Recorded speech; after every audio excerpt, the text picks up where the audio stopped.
Mira, tengo aquí una predicción. Una predicción y te puedo asegurar que va a coincidir con la carta que elija el espectador.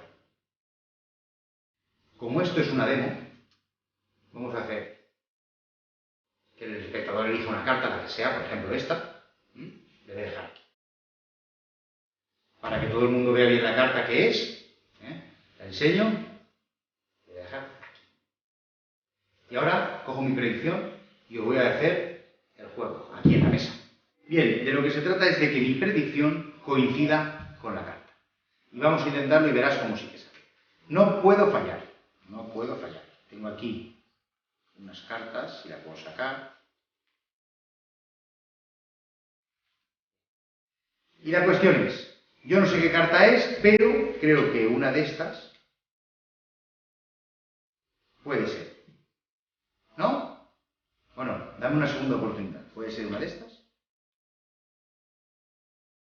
¿Tampoco? Bien, pues una de estas.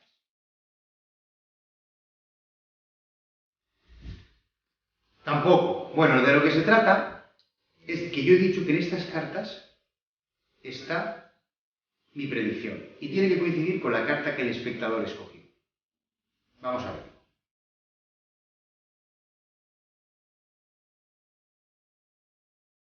Yo creo que ya se va apareciendo un poquito,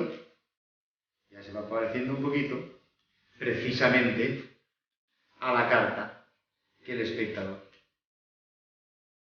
escogió.